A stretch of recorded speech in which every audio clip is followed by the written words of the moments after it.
여러분 밤새 안녕하셨습니까? 뉴스파이터 김명준입니다. 피눈물이 난다. 덫에 걸린 쥐새끼다. 왜 아침부터 험악한 분위기 조성하냐고요? 제 얘기가 아닙니다.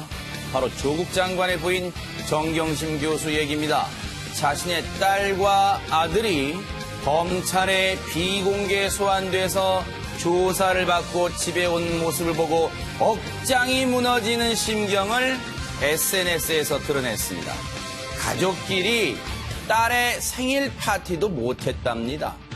엄마 입장에서 어찌 보면 인지상정이겠죠? 그래서일까요? 최근에 SNS 대문 사진을 이걸로 바꿨더군요. 갑자기 이런 옛 노래가 떠오르네요. 세찬 비바람에 내 몸이 패이고. 정 교수도 이 노래를 듣고 있을까요? 잠시 뒤에 얘기를 나눠보도록 하겠습니다. 9월 26일 목요일입니다. 뉴스파이터 본격적으로 시작해 보도록 하겠습니다.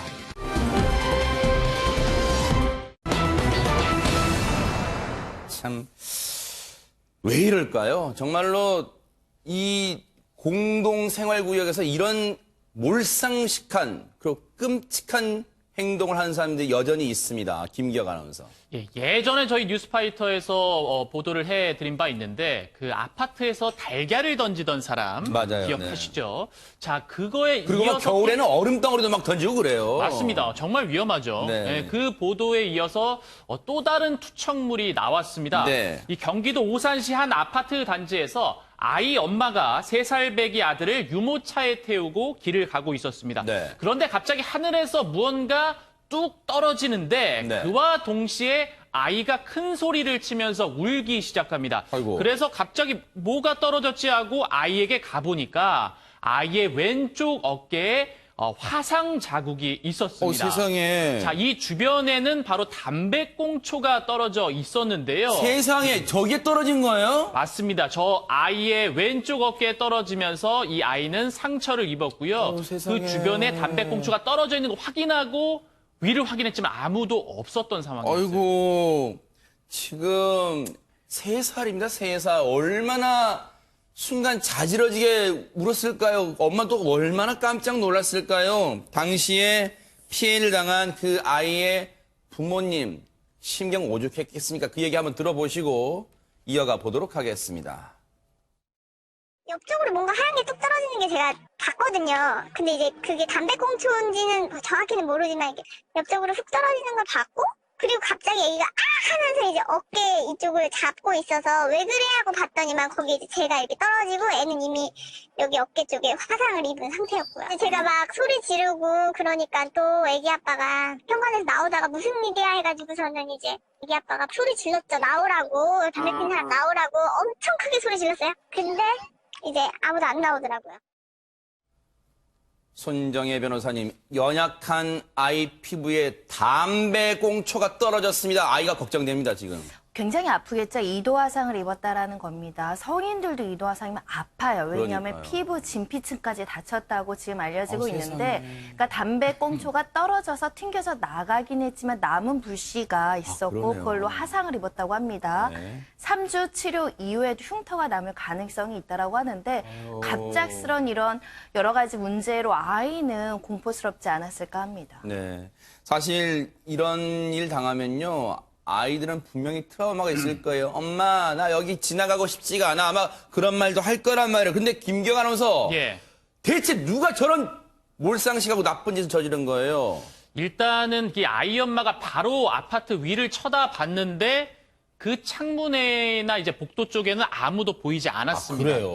그런데 그 주변에 보니까 이 방금 떨어진 담배꽁초 말고도 다른 담배꽁초들이 놓여져 있었습니다. 하하. 이게 위에서 투척한 걸로 보이고요. 네. 그 아파트 관리 이제 소장의 이야기를 들어보니까 여러 사람보다는 주로 한두 명이 그 비슷한 장소에서 투척을 하는 것 같다. 담배꽁초도 종류가 한 종류라고 해요. 아하. 그리고 아파트 주민들이 이제 목격한 거를 보면은 아이들이 많이 다니는 경사로에서 이 청소하시는 반장님이 매일 그 장소에서 한 움큼씩 주워간다. 이런 말입니다. 그러니까 네. 누군가 좀 상습적으로 버리지 아하. 않았다. 이런 추측을 할 수 있을 것 같습니다. 그러니까요. 그날이 처음 있었던 것은 분명 아니었다는 추정을 해볼 수 있습니다. 주민 얘기 들어보시고 이어가 보도록 하겠습니다.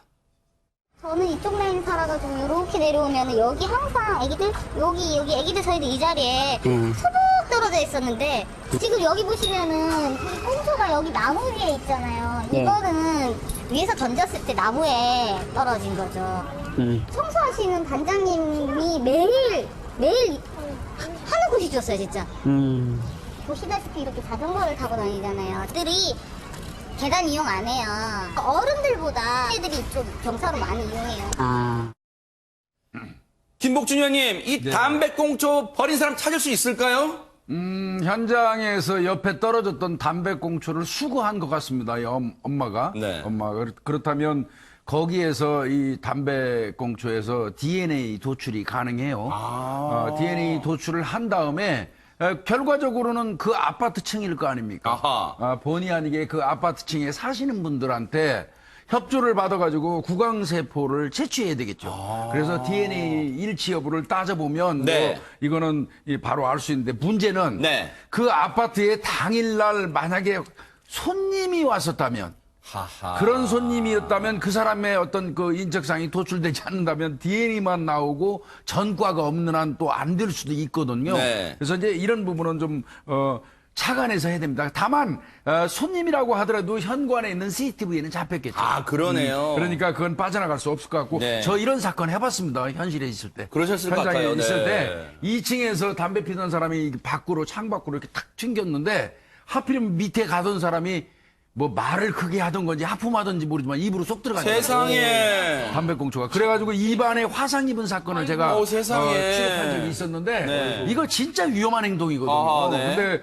이 어린애 같은 경우도 여기에 딱 떨어지면서 그냥 충격해서 밖으로 갔으면 안 되었을 거예요. 근데 떨어지는 충격에 의해서 아까 우리 손 변호사님 말씀하신 것처럼 일부가 담배 그 불이 붙은 게 여기 그 묻어 있 불똥 같은 게, 그게 이제 아이한테 화상을 준 것 같은데 네. 이거는 우리 방송 보시고 반드시 검거됩니다. 아하. 즉시 본인이 스스로 나서는 게 네. 그게 본인을 위해서 좋지 않을까 싶습니다.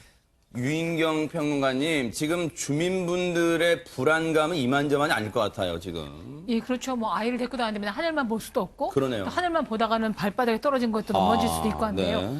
담배 꽁초길래 그나마 망정이지. 얼마 전에는 딸아이가 컴퓨터 하느라고 아빠한테 안녕하세요 인사 안 했다고 아버지가 화가 나서 컴퓨터를 창밖으로 네, 버린 사건이 있었어요. 아, 그래서 한 여성이 사망했습니다. 우리가 무심코 한 이런 실수? 혹은 또 좀 참지 못했던 일들이 생명 잃기도 하고 이렇게 되는데 네. 김복준 의원 말씀대로 정말 조금만 에티켓 지키고 지금 스스로 자수하시는 게 나을 것 같습니다. 네. 이인철 변호사님, 앞서 김복준 의원님도 말씀하셨지만, 이거 꼬리가 금방 잡혀요. 그렇다면 아마 방송을 분명히 볼 거예요. 왜냐하면 자기가 나쁜 짓을 했기 때문에, 야, 이 사건 혹시 뉴스에 나올까? 분명히 쳐다볼 거란 말이에요. 자수를 하는 게 맞고요. 근데 저는 이렇게 변명할까 봐 또 걱정이 돼요. 담배꽁초가 많잖아요. 그러니까 네. 내 거 아니다. 이렇게 또 우길 수가 있기 때문에 걱정되기 때문에 이 피해자 같은 경우에 경황이 없더라도 반드시 증거를 확보해야 됩니다. 아하. 아직까지 불씨가 남아있는 담배꽁초 있잖아요. 네네. 그거를 찍어야 돼요. 아하. 동영상 같은 걸로 찍어서 어떤 담배꽁초인지 특정을 하고 DNA 네. 검사하면 바로 잡히거든요. 아하. 그리고 이제 혹시 경찰이 과실치상으로 입건하는 거 아닌가 이렇게 생각이 드는데 제 생각에는 과실범은 아닙니다. 아하. 이 정도면 충분히 사람이 아래에 있었고 그걸 인지했고 담배꽁초를 버리면은 저 사람이 다칠 수 있다. 고의가 있거든요. 네. 미필적에 의한 상해죄로 중하게 좀 처벌해야 될 것 같고요. 네. 아직까지 흡연 문화가 좀 아쉬워요. 운전하다 보면 아직까지도 담배꽁초 아무데나 버리는 사람 많거든요. 네. 타인을 배려하는 문화가 정착돼야 될 것으로 보입니다.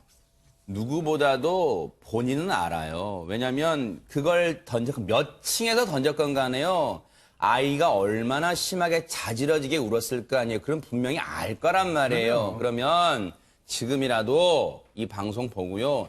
누구나 한 번은 실수하고 잘못할 수 있어요. 하지만 더 나쁜 건 그것을 숨기고 끝까지 숨기고 오리발 내미는 게 더 나빠요. 그러니까 지금 방송 보고 있으면 반드시 경찰에 신고하고 진심으로 사과하고 아이에 대해서도 문병도 가고 사과도 하길 진심으로 기다리고 있을게요. 당장 내일이라도 자수했다는 얘기 들려오길 기대를 해보겠습니다. 세상이요. 어쩌다 이 지경까지 됐습니까, 손정혜 변호사님. 일단은 스마트폰 채팅 앱을 통해서 이 용의자가 그러니까 이 스마트폰 채팅 앱은 불특정 다수, 그러니까 모르는 사람들이 서로 대화를 한다라는 거죠. 여기에 자극적인 글을 올리는데 그 내용이 좀 충격적입니다. 네.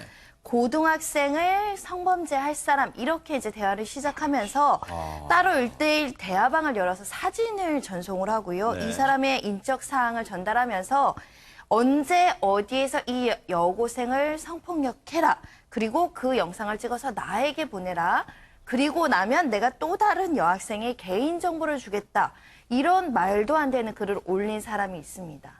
이인철 변호사님, 이게 정말 설마요? 진짜 이런 일이 일어나요? 이 SNS상에 일어나고 있다고요? 지금 이런 게요? 믿고 싶지 않거든요. 혹시 장난 아닐까? 근데 장난 아닙니다.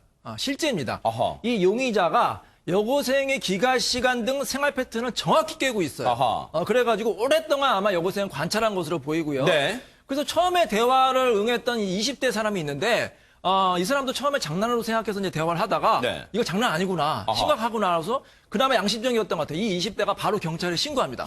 그래서 이제 알려지게 됐거든요. 네. 경찰이 조사 결과 여고생이 이 공개된 주소지에 실제 거주를 하고 있었어요. 실제 살고 있어요? 예, 그러니까 얼마나 위험합니까? 어허. 그래서 경찰이 여고생과 그 가족들에게 이 사실을 알리고 신변 보호를 시작을 하고 있습니다. 진짜 이 오사카 지금 제 등에 지금 소름이 쫙 끼쳤어요. 구체적으로 어떤 내용이 그러면 그 SNS상에서 적혀 있었어요, 김기혁 아나운서? 예. 이 대화 내용을 주도해간 이 사람이 굉장히 그 범행 내용이 구체적이었습니다. 네. 그리고 그 여고생이 사는 곳을 알고 있는 것과 더불어서 그 이제 사는 곳의 구조까지 좀 파악을 하고 있는 것 같은데요. 세상에. 그 내용이 어떤 내용이냐면요.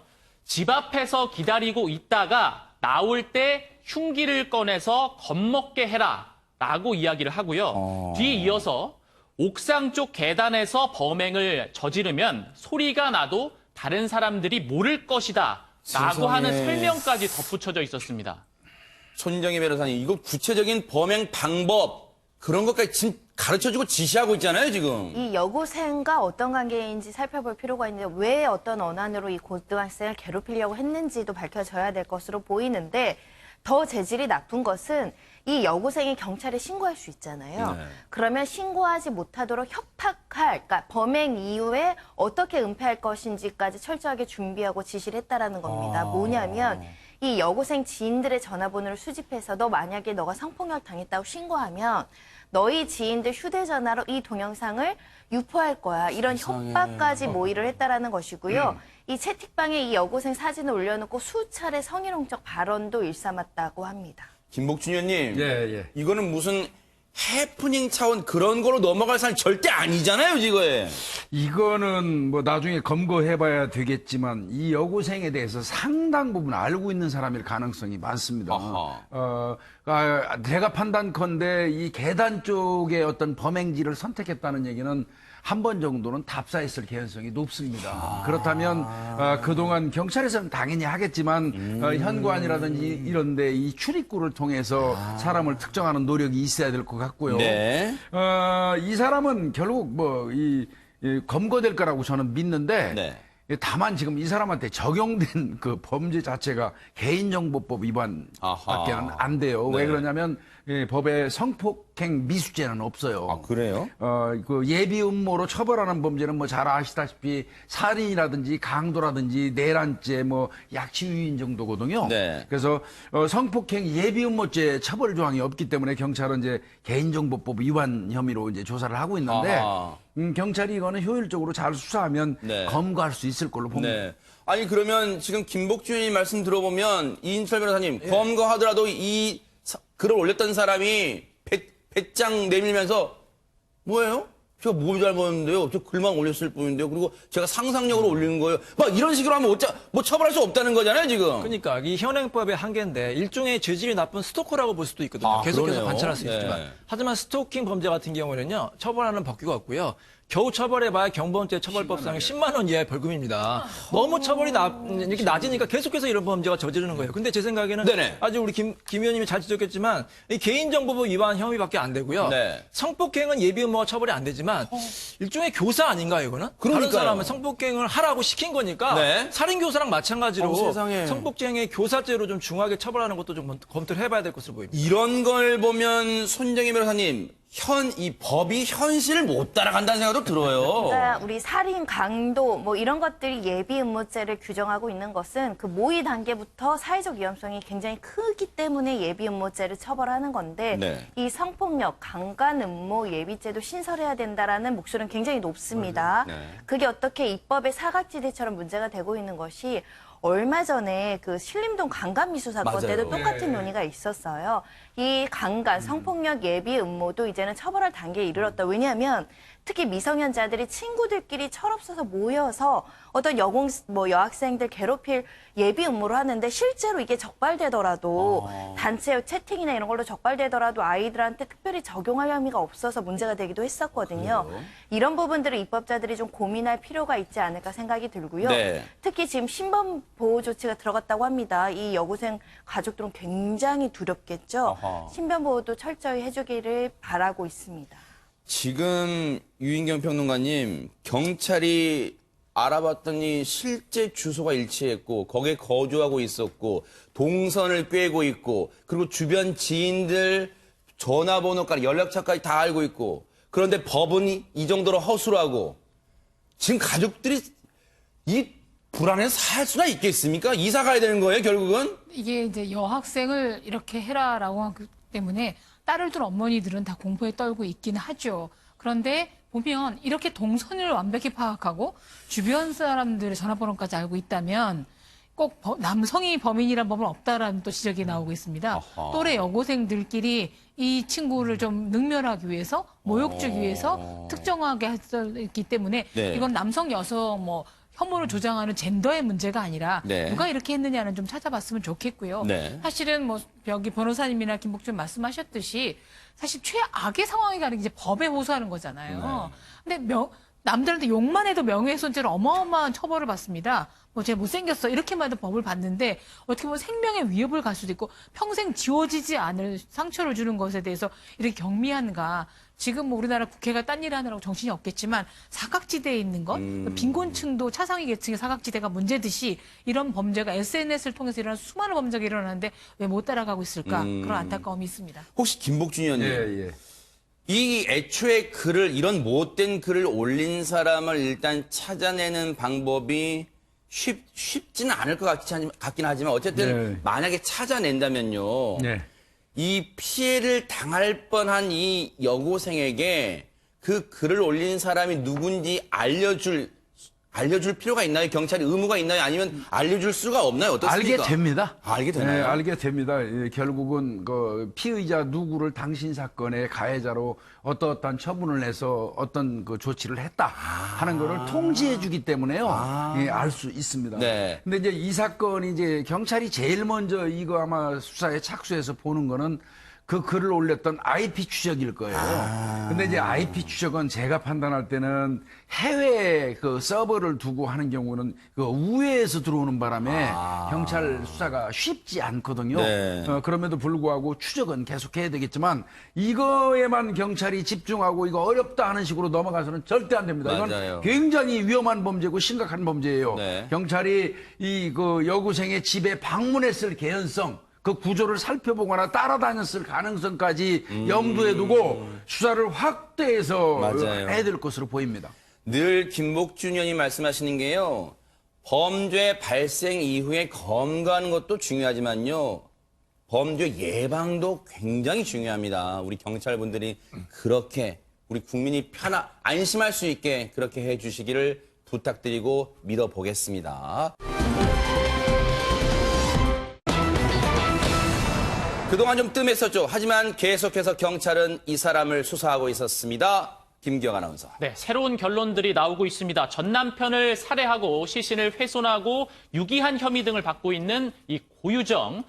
이에 더해서 의붓 아들 사망 사건의 유력한 용의자이기도 했습니다. 네. 이 의붓 아들이 사망한 건 지난 3월 2일이었습니다. 이 충북의 한 아파트에서 엎드린 채 피를 흘리고 숨져 있었는데요. 네. 국과수에서는 이게 뭔가에 의해서 10분 정도 그리고 10분 이상 눌려서 질식사한 것으로 추정된다는 의견을 냈었습니다. 네. 그런데 이 최근 더해서 새롭게 나온 사실은 경찰이 이 범인을 고유정으로 특정을 했다는 겁니다. 아, 그래요? 예, 어허. 특정을 했다는 것은 잠정적으로 결론을 내렸다는 건데요. 네. 만약 이게 법원에서 받아들여지게 된다면 네. 지난 3월에 의붓 아들을 살해하고 그리고 5월 25일에 전 남편까지 살해했다는 얘기가 됩니다. 그러네요.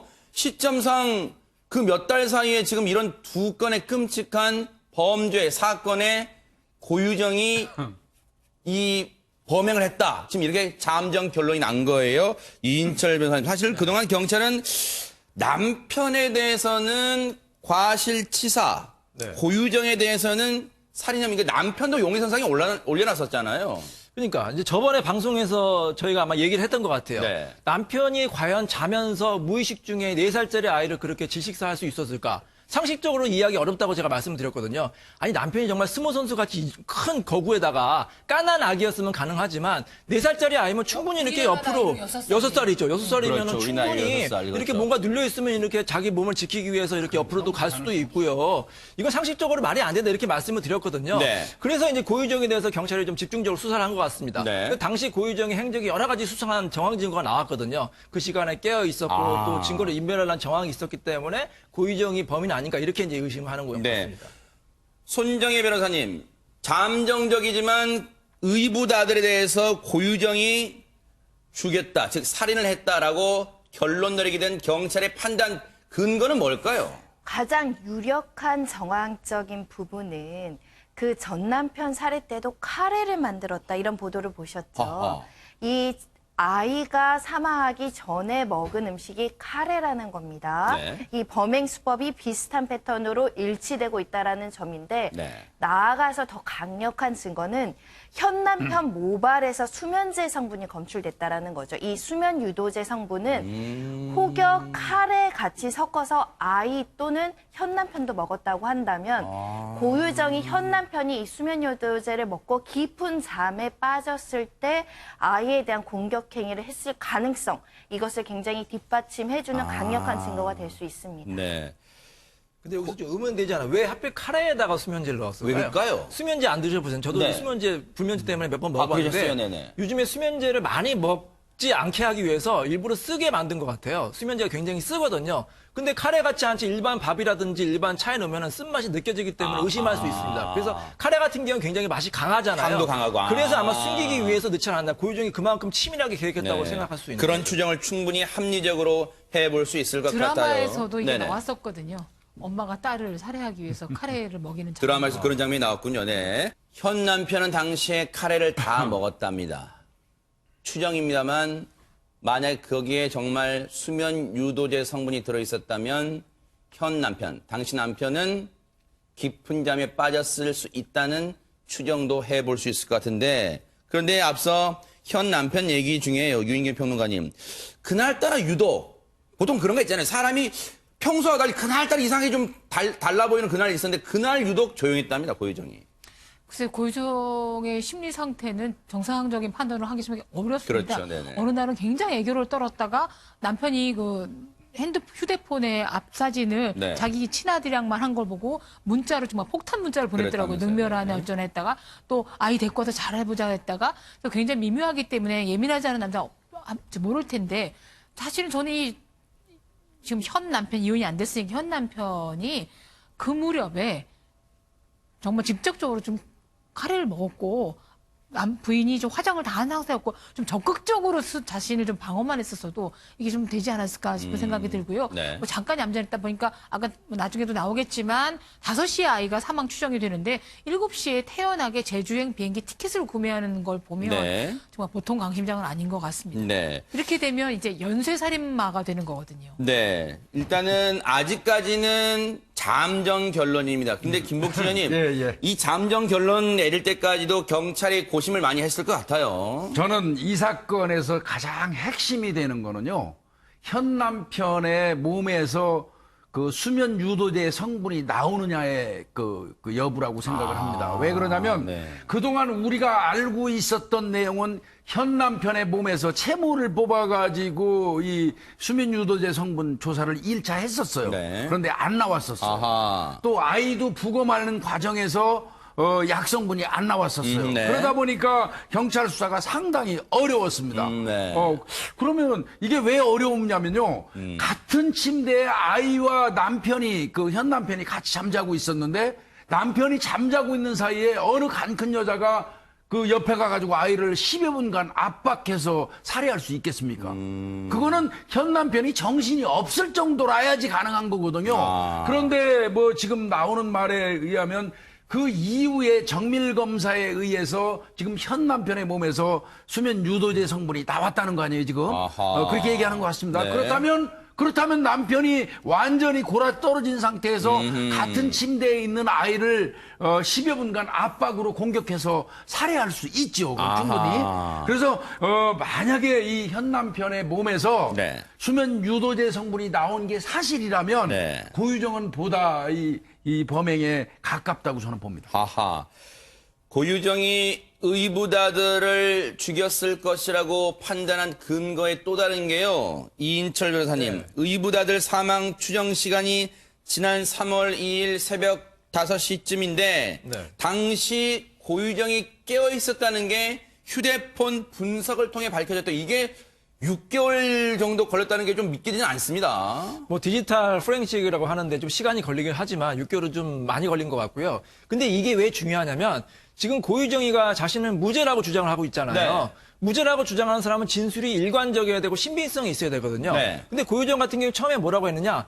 본인은 자신의 방에서 자고 있었기 때문에 몰랐다. 그렇죠. 이렇게 계속해서 일관되게 진술했잖아요. 아하. 근데 지금 디지털 포렌식 결과 자고 있지 않고 깨어났다는 겁니다. 아하. 그 당시에 네. 새벽 5시에 보통 새벽 5시에 깨는 사람 그렇게 많지는 않잖아요. 그렇죠. 깨도 뭐 다시 자려고 하는데 네. 고유정 같은 경우는 깨서 이제 휴대폰으로 이제 뭐를 검색했다든지 네. 그게 기록이 남아 있을 겁니다. 그래서 경찰은 고유정이가 지금 말이 달라지니까 범인 아닌가 이렇게 지금 범인으로 추정을 하고 있는 거죠. 네. 왜냐면 그때 휴대폰을 통해서 모바일로 2시간 뒤인 7시 제주행, 여러분 청주에도 공항이 있어요. 그걸 아시면 됩니다. 청주에서 제주행 항공편을 예약한 게 드러난 거예요. 수사 결과, 디지털 포렌식 결과요. 그런데 김경 아나운서, 네. 누가 봐도 수상한 점 여기서 그치는 게 아니라면서요. 맞습니다. 이 고유정은 그 시간에 일찍 일어나서 아이가 사망한 것도 발견하지 못했다. 이것도 좀 의문이 남고 네. 거기에 이어서 증거물을 폐기했다는 겁니다. 고유정의 의붓아들이 사망하고 나서 장례식장에도 참석하지 않았거니와 그 장례식장에 참석하지 않은 시간 중에 이 의붓아들이 사망했던 그 이불 네. 그리고 혈흔이 묻어있던 그 전기 매트를 다 버렸다는 거예요. 네. 그러니까 이게 증거물을 없앤 행위가 아니냐. 네. 충분한 어떤 그런 의심이 가능한 거죠. 남편은 정말 생때 같은 자신의 자식을 장례를 치르고 가슴에 묻고 돌아왔는데 그 사이에 집에 와보니까 고유정이가 저 혈흔, 피 묻은 요 이런 거 다 태웠다는 거 아니에요. 이불, 전기 매트, 폐기. 너무 황당했을 거 아니에요. 그런데 이인철 변호사님. 네. 지금까지는 뉴스파이터가 고유정 사건을 계속 따라 붙어 보면서 말씀드렸던 얘기란 말이에요. 그런데 이거 말고는 지금 더 구체적인 명확한 증거라는 건 아직 안 나왔단 말이에요. 근데 이런 걸 토대로 잠정결 내렸는데 6개월 걸렸다. 이 부분은 어떻게 좀 봐야 될까요? 사실 경찰도 고민을 많이 했겠죠. 네. 왜냐하면 직접적인 증거가 없습니다. 뭐 네. 범행 도구라든지 지문이라든지 이런 게 나오면 직접적인 증거가 되는데 지금까지 나온 건 다 정황 증거, 감정 증거뿐이거든요. 사실 이걸로 기소를 하고 유죄 판결 가는 건 쉬운 건 아니에요. 그래요? 고유정 측과 변호인은 가만히 있겠습니까? 아니다. 본인이 살인자가 아니라는 거, 살인자 했다는 직접적인 증거를 대라. 이렇게 요구하면 사실 직접적인 증거는 없잖아요. 그러네요. 지금까지는 다 간접적인 증거고. 그래도 수사한 게 너무 많습니다. 가장 핵심적인 거는 이 의붓아들의 혈흔이 묻었던 이불과 전기 매트를 폐기했다는 거예요. 아니 범인이 아니면 왜 그게 중요한 증거인데 왜 폐기를 했겠습니까? 이 부분을 좀 집중적으로 추궁을 해서 경찰은 이 고유정의 자백을 좀 이끌어내야 될 것으로 보입니다. 이게요. 네.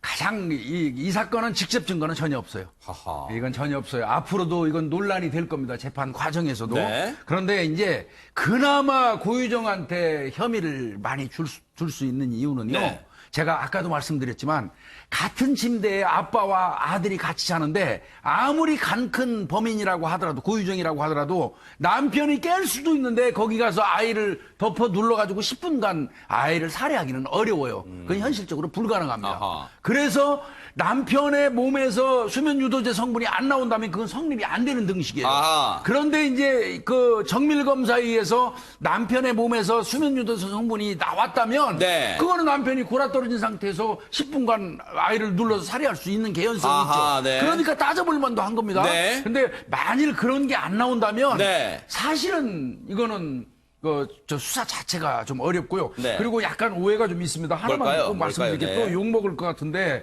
증거물 팩이라고 자꾸 얘기하시는데 그건 고유정이가 이불 매트 갖다 버렸다고 해가지고 그게 저 증거물이 없어지고 훼손되는 게 아니에요. 아. 그거는 현장에 출동했던 경찰관들이 현장 감식하면서 아예 동영상을 찍어놓습니다. 아하. 사진 촬영하고 동영상을 찍어놓고 네. 그 감식이 완벽하게 끝나면 아하. 그 처리 여부는 어떻게 할까요? 우리가 대신 벌여줄까요? 사실은 자기 가족이 이 피해를 당하면서 묻은 혈흔 같은 거 있는 물건을 집에 두는 거를 오히려 두려워하고 불편해합니다. 아. 그런 경우에는 오히려 경찰에 물어봐요. 아. 저희가 그 대행업체가 있거든요. 네. 저희가 이걸 대신 처리해 드릴까요? 아니면 본인이 알아서 처리하겠습니까? 이거 물어보거든요. 그렇군요. 그래서 이런 부분만큼은 뭐 이걸 뭐 증거물을 팩이는 고의적인 아니다. 아하. 팩이 이렇게 몰고 가는 거는 조금 무리가 있습니다. 팩트 체크 차원에서 말씀드렸다고 예, 좀 그렇습니다. 봐야겠네요. 그런데 왜 그러면 물론 이것도 정황 증거, 간접 증거이겠습니다만 손정희 변호사님 지금 살인했다고 잠정 결론 내렸어요. 그렇다면 뭔가 심리적인 동기가 있을 거라고 볼까요? 경찰은 어떻습니까? 그러니까 고유정이 작년 11월에 이제 아이를 갖고자 했지만 유산을 했다는 것이고요. 아. 그 이후에도 이제 임신을 하기 위해서 노력을 해서 올 2월에 또 임신을 했는데 또 유산이 됐다라는 거예요. 그러니까 현재 재혼한 남편과 완벽한 재혼 가정을 꾸리고자 했지만 두 번의 유산을 겪는 아픔을 겪었다는 거죠. 네. 그런데 그 시점 이후에 고유정이 현 남편에게 자꾸만 잠버릇이 걱정된다라는 이야기를 하면서 맞아요. 이걸 문자 메시지로 남깁니다.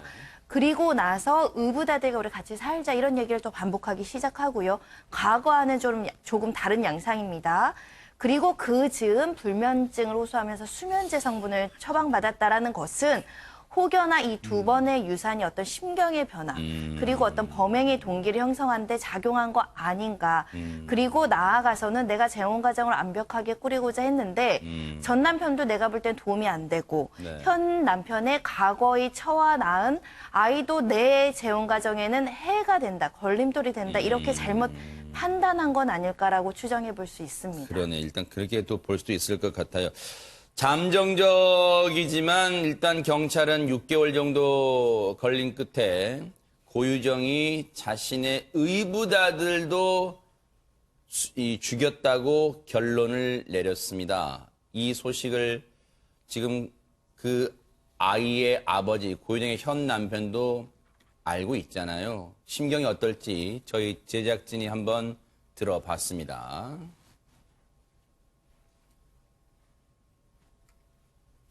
저는 결코 어제 그런 결론이 났다 그래가지고 한 번도 어제 뭐 다행이다, 기분 좋았다 그런 느낌 가져본 적 없습니다. 왜 과실치사로 의심을 받았는지 저는 아직도 모르고 있어요. 제가 왜 피의자로 입건이 됐는지 저는 아직도 모르고 있어요. 너무 힘들죠.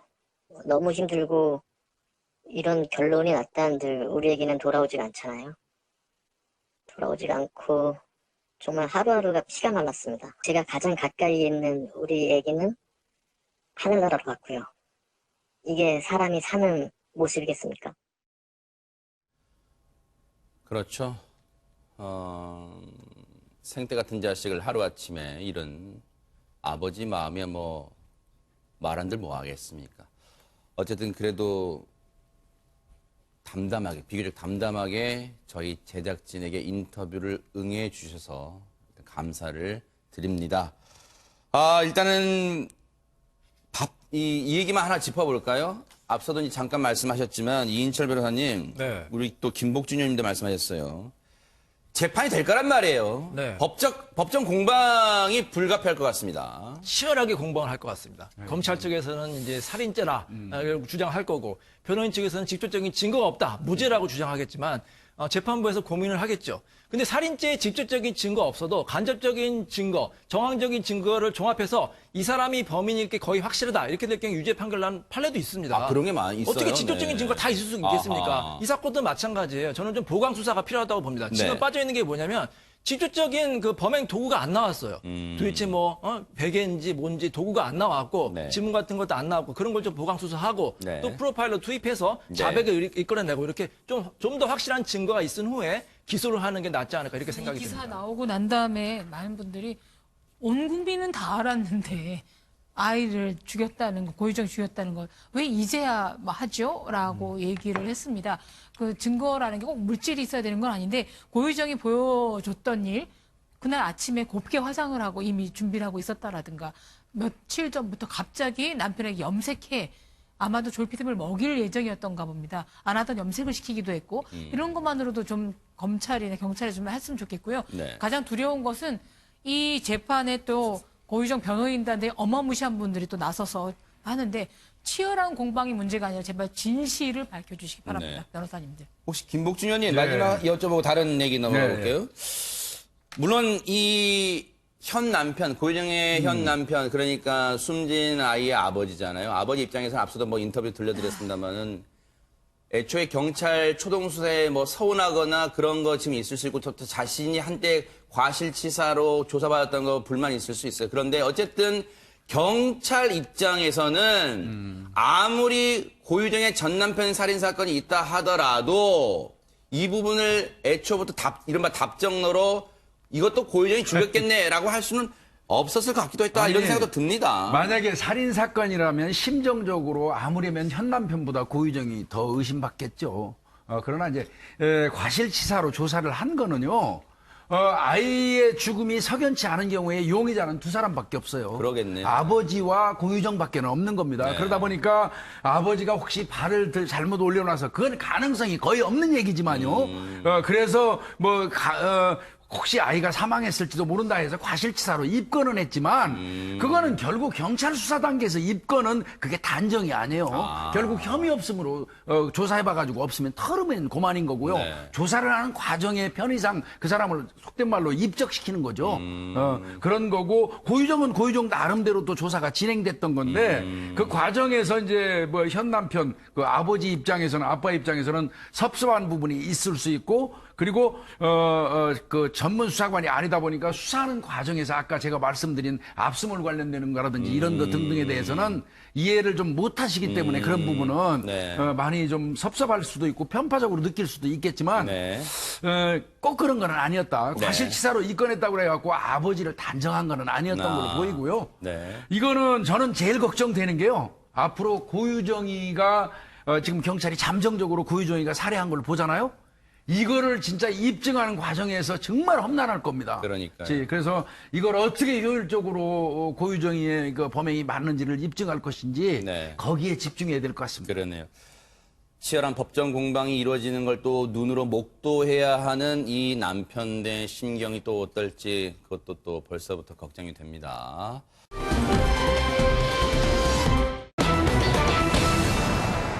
화성 연쇄 살인 사건, 이 지금 유력한 용의자로 지목은 됐습니다만 그런데요 여전히 우리한테 풀리지 않는 그런 미스터리가 있습니다. 그 얘기를 짚어볼까 합니다. 손정희 변호사님. 용의자 이 씨는 5번째 조사에서도 범행을 극구 부인하고 있습니다. 네. 내강짓이 아니라고 이야기를 하고 있는데요. 지금 경찰이 이 첫 번째 화성 살인 사건이 1986년 9월에 발생을 합니다. 네. 그 2달 전부터 발생한 그 네. 2달 전 마지막으로 발생한 성폭력 사건에 집중하고 있습니다. 어허. 그러니까 86년 2월부터 7월 거의 6개월 사이에 성폭력 사건 이 일대에서 7건이 발생을 했다라는 것입니다. 그래요? 현재는 화성시고 과거에는 화성군 태안읍 일대라고 말씀드릴 수 있는데 네. 이 2월부터 7월 사이에 7건의 성폭력 사건이 접수가 됐다라는 것이고요. 네. 짧게는 6일 간격, 길게는 2개월 간격으로 세상에. 연속적으로 이런 성범죄, 강간 사건이 연쇄적으로 발생했다라고 하는데 네. 용의자 이 씨가 이 성폭력 사건의 용의자가 아니냐 이렇게 보고 있는 것인데 네. 왜냐하면 범행 수법이 매우 유사한 점들이 있다라는 그래요? 것이고요.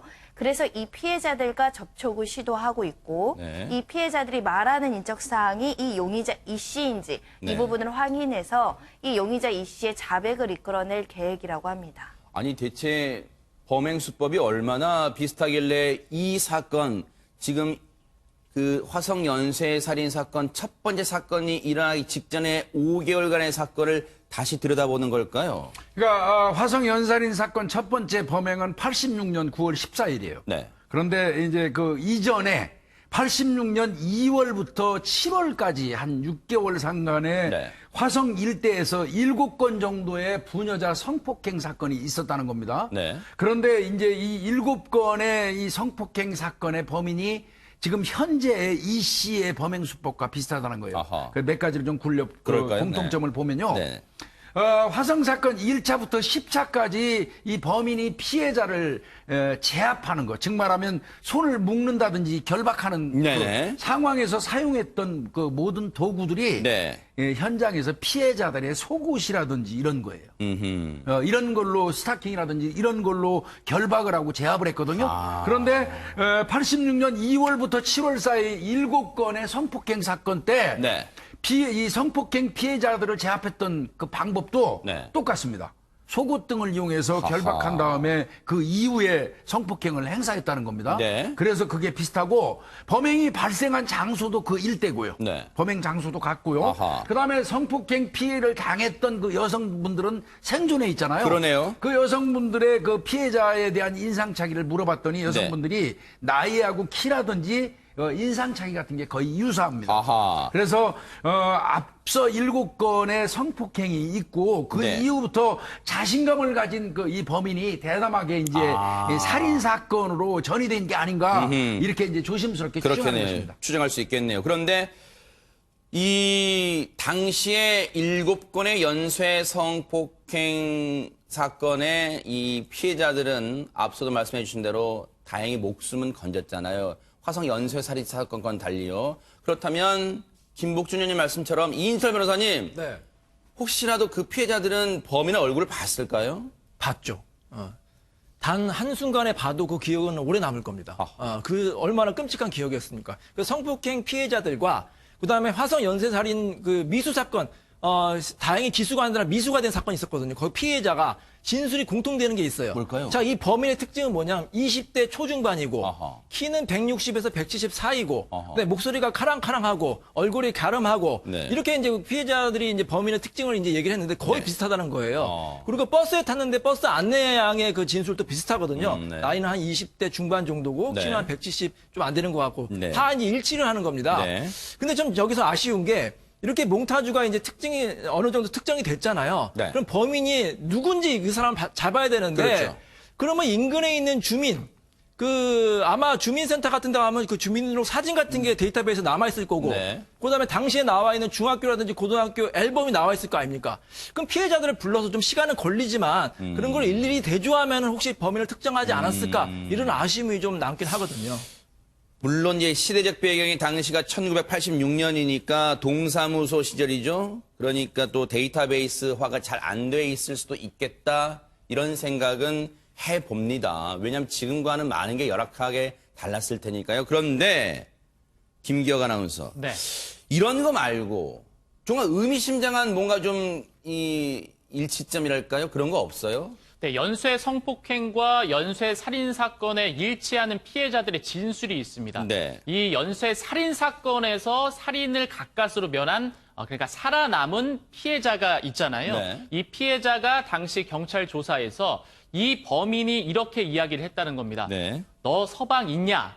라는 식으로 물어봤다는 겁니다. 허허. 그런데요, 그 전으로 돌아가서 연쇄 성폭행 사건의 피해자, 네. 첫 번째 피해자와 다섯 번째 피해자의 진술에서도 비슷한 내용이 나옵니다. 진짜예요? 예, 이 피해자들은 범인이 이렇게 이야기하는 것을 들었습니다. 너 서방 뭐해? 어? 너 애는 몇 살이야? 라는 말을 첫 번째 성폭행 피해자가 들었고, 네. 그리고 다섯 번째 성폭행 피해자도 너 서방 뭐하냐? 어허. 애가 몇 살이냐? 어. 라는 질문을 들으면서 조금 심한 욕을 하는 것을 들었다고 합니다. 요 점이 네. 굉장히 유사하다고 볼 수 있죠. 김복준 의원님, 이게 우연의 일치가 될 수 있어요? 우연의 일치 이런 일이 일어날 수 있는 거예요? 이런 표현을 쓸 수 있어요? 성폭행 피해자 당했다고 얘기하신 분은 2차하고 3차 사건 사이에 86년 11월 30일 날 범인한테 낚아채가지고 끌려 들어가서 논바닥에서 양말에 의해서 양손이 결박되고 속옷을 머리에 씌운 채 이제 성폭행했어요. 그리고 가방 찾는 사이에 불빛만 보고 뛰어가가지고 결박된 상태에서 생존한 분이거든요. 이분도 그 얘기는 했다고 그래요. 너 서방 있냐? 근데 그 당시에 범인의 나이를 추정컨대 20대 초반인 사람이 남편이 있어 하고 물어볼 수 있지 서방이라는 말을 잘 안 써요. 근데 서방이라는 말을 공통적으로 사용을 했다는 거는 이 범인만이 가지는 고유의 어떻게 보면은 시그니처라고 할 수 있죠. 뭐 오윤성 교수님도 그 얘기를 하셨는데 네. 즉 말하면 자기네 집안에서 자신의 어머니라든지 아니면 할머니가 살아계시면 할머니들이 일반적으로 쓰는 서방님이 어쩌고 저쩌고 하는 얘기를 들었고 그 자기도 모르는 사이에 서방이라는 용어를 사용할 수 있는 사람이라는 뜻이거든요. 그래서 이제 가능성이 비슷하다고 이렇게 보는 겁니다. 아하. 시그니처, 여러분 시그니처, 이게 마치 서명한다 그러잖아요. 자신만을 드러내는 게 서명이잖아요. 그것처럼 범죄자도 시그니처, 범죄자 특유의 어떤 행동, 말 같은 걸 시그니처라고 표현한다는 거예요. 그래서 뭔가 공통점이 있지 않냐, 시그니처이지 않냐라는 지금 합리적인 추정이 나오고 있는데요. 당시 영화 살인의 추억에서도 이런 비슷한 대목이 나옵니다. 같이 한번 보시고 이어가 보도록 하겠습니다. 유전자 분석만 끝나면 결과가 곧장 날라올 겁니다. 이왜 소리가 소리! 빨리 와!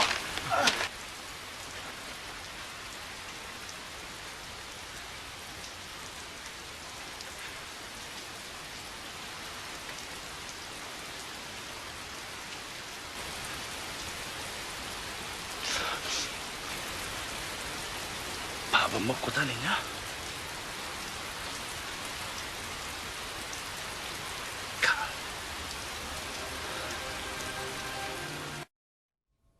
하지만 저렇게 번번이 이 수사선상을 빠져나가는 그런 모습까지 영화상에 나와요. 그래서 밥은 먹고 다니냐는 유명한 영화 대사까지 나왔는데 이 와중에 유인경 평론가님, 이 씨의 어머니의 인터뷰가 지금 공개됐는데 지금 논란이 좀 일고 있다고 하는데 어떤 내용입니까? 모든 어머니들은 자기 자식을 믿고 싶겠지만 이 어머니도 예외는 아니었습니다. 이 어머니가 인터뷰를 통해서 자기 남편도 참 착했고 시동생들도 착했고 자기 아들도 착했는데 왜 이런 일이 일어나는지 모르겠다. 군대도 잘 다녀왔고 회사도 잘 다녔다고 얘기합니다. 최근에 이 고등학교 앨범 사진이 밝혀지면서 고등학교 동창들도 이 씨가 평소에는 좀 온순한 사람이었다. 존재감 없었다고 얘기를 하는데 범죄 전문가들 이런 얘기를 하더라고요.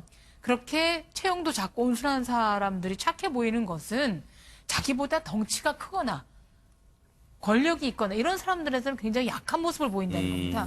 그런데 이 사람이 보는 거는 70에 가까운 할머니, 어린 학생, 뭐 여성, 자기가 제압하고 열등감 폭발시킬 수 있는 사람들만 대상을 삼았기 때문에 착하다라는 의미 말처럼 애매모호한 것이 없죠. 네. 어머니로서 애가 그럴 줄 알았어는 얘기를 안 하셨겠지만 좀 객관성 가지셔야 되지 않나 싶기도 하고요. 네. 또 어머니가 또 증언을 했어요. 네. 이 처제 사건 나고 난 다음에도 집에 있는 건 뭐든지 태워달라고 얘기까지 했대는데 네. 그렇게 아들만 감쌀 상황은 아니신 것 같습니다. 그러니까요. 어쨌든 이 부분은 저희가 기회가 되면 다시 한번 이 인터뷰 내용은요. 저희가 조목조목 반박할 내용도 많아요. 그러니까 저희가 다시 기회가 될 때 이 인터뷰 내용을 조목조목 짚어보는 시간을 또 다시 갖도록 하겠습니다.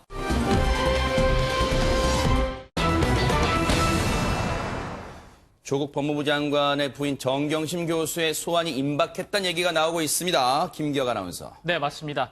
이 조국 장관의 부인 정경심 씨가 곧 검찰 소환될 거라는 관측이 나오고 있고 소환 일정과 통보 절차 등은 이제 취해진 바가 없다, 정해진 바가 없다고 검찰 측에서는 이야기를 하고 있습니다. 그러니까 아직 날짜도 안 나왔어요. 예, 맞습니다. 네. 하지만 이제 검찰 측에서 현재까지 밝힌 거로는요, 이제 네. 공개 소환은 아니다. 하지만 이 소환자가 네. 청사의 1층 출입문을 통해서 들어오게 될 것이다. 이런 얘기를 했습니다. 네. 일단은 검찰청 1층으로 들어온다는 얘기는 포토란에 설 수도 있다. 그러니까 사실상 비공개 지하 주차장으로 들어가지는 않겠다. 공개 소환, 사실상의 공개 소환을 할 것임을 재확인했다. 뭐 이렇게 봐야 될까요? 이인철 변호사님 어떻습니까? 그렇죠. 검찰은 이제 원칙대로 하겠다는 겁니다. 아하. 원칙은 공개 수사죠. 1층으로 이제 포토라인에 서서 이제 들어가는 게 공개 수사인데, 근데 이 자녀들은 비공개 수사했거든요. 그랬었죠, 네. 이거는 일종의 배려입니다. 이제 아직 자녀들은 좀 나이도 좀 어리고 하니까 또 이제 부모는 공개 소환하지만 자녀는 이제 비공개로 소환하는 경우가 있거든요. 그래서 뭐 그거는 아무래도 검찰의 재량인 것 같고 네. 이거 가지고 뭐 사실 뭐 검찰이 잘못했다 이렇게 하기 좀 그래요. 어쨌든 주로 이제 문제가 되는 정경원 씨는 공개 소환하겠다는 건 원칙이고 네. 자녀들 같은 경우에는 그동안 비공개로 수사했기 때문에 네. 검찰이 뭐 크게 수사를 잘못한 것 같지는 않습니다. 네. 김복준 의원님. 예. 사실 검찰이 고심을 했을 거예요. 정 교수를 공개로 해야 되나 비공개로 해야 되나 아마 치열한 내부 토론이나 고심도 했을 것 같습니다. 다만 이제 그 소환하는 날짜 시간대를 언론에 공지하지 않는다면 뭐 그거는 그게 과연 그 뭐 공개 소환일까 싶기도 그러니까요. 하고요. 아직까지 안 나왔습니다. 네, 그거는 네. 나오지 않았으니까. 그리고 또 서로 정 교수가 이 소환에 응해서 들어오다가도 포토란에 쓰지 않고 들어가면 그걸 제지할 수 있는 방법 또한 없습니다. 아하. 그러니까 뭐 그게 과연 뭐 공개 소환이다 아니다 이런 거 다 따지는 거는 큰 의미 없어 보입니다. 네. 제가 볼 때는. 일단은 소환 날짜가 일단 특정돼야 될 것 같고요. 실제로 포토라인이 설정이 된다면 글쎄요.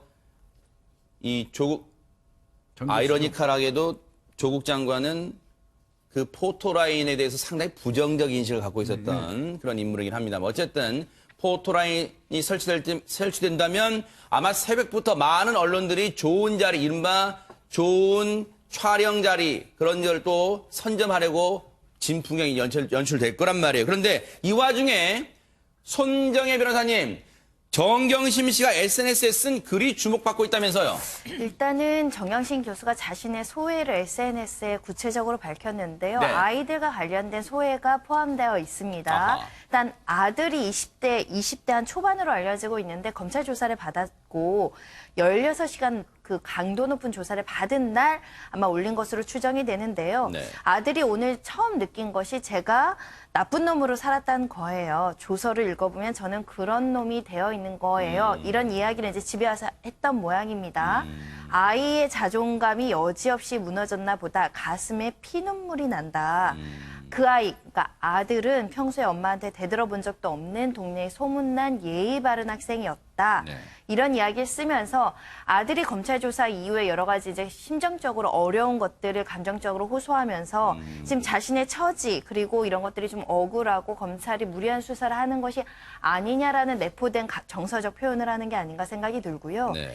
또 다른 글에서는 이제 딸 아이의 생일에 대해서 이제 글을 썼습니다. 딸 아이의 생일이면 원래 가족끼리 같이 파티도 하고 식사도 하는데 그러지 못했다라고 하면서 매일매일 카메라 앞에서 쓰고 있고 그리고 기자들의 눈에 둘러싸여 살게 된 지 50일이 되어가고 내 사진은 특종 중에 특종이다 이런 이야기를 하면서 내 자신의 처지를 덫에 걸린 쥐새끼 같았다 이렇게 지금 억울함을 호소하고 있는 것으로 보이고요.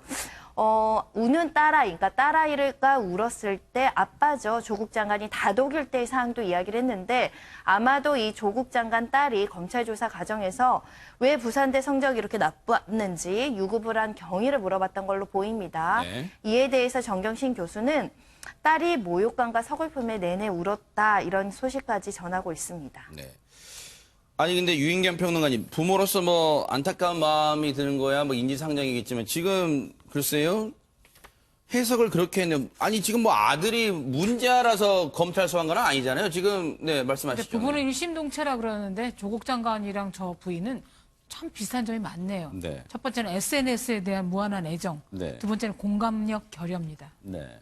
어떻게 저런 글을 쓸 수 있는지 저는 부모로서 이해가 가지 않습니다. 피눈물이 난다 그랬는데요. 정작 피눈물을 흘려야 될 사람은 저 가족이 아닙니다. 등록금을 벌기 위해서 서너 가지 아르바이트를 하느라고 정작 성적 관리를 못해 장학금도 못 받는 학생. 그리고 정말 열심히 의학 전문가 가고 싶었지만 제대로 이게 뒷바라지를 못 해줘서 인턴이라든가 스펙이 하나도 없어서 할 수 없이 의학을 포기해야 되는 어릴 때부터 꿈이었던 학생이나 부모들이 피눈물 흘리고 있습니다. 어느 학교의 교수님이 그러더라고요. 나도 교수였는데 왜 우리 아이들에게 하나도 해준 게 없었을까? 너무 자책감이 되고 미안하다는 얘기를 듭니다. 그리고 나쁜 놈이 되어 있더군요. 라고 했는데 그 나쁜 놈은 검찰이나 나라가 만들어준 게 아니고요. 부모가 만든 겁니다. 그리고 20세 이상의 성인이 됐으면 부모가 이런 거 가져가라 그랬을 때 어머니 이건 아니죠. 정정당당히 제가 하겠습니다. 어머니 집에서 공부도 안 했는데 장학금 못 받습니다.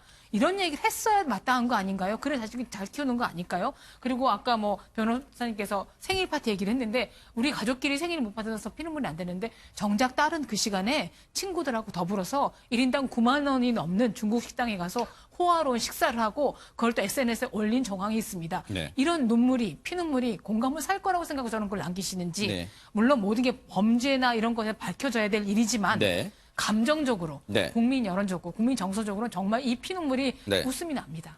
물론 실제로 조국 장관의 딸이 정경심 교수의 딸이 그 비싼 밥 먹으면서 파티를 했는지 단언할 수는 없어요. 그런데 이제 그런 뭐 사진 본인도 그 사진 올렸다가 지웠답니다. 네, 그렇습니다. 근데 어쨌든 단언하지는 않을게요. 뭐 그런 사진이 올라와서 이런저런 네티즌들이 그 추측을 하고 있다. 그 정도까지만 일단 말씀드릴게요.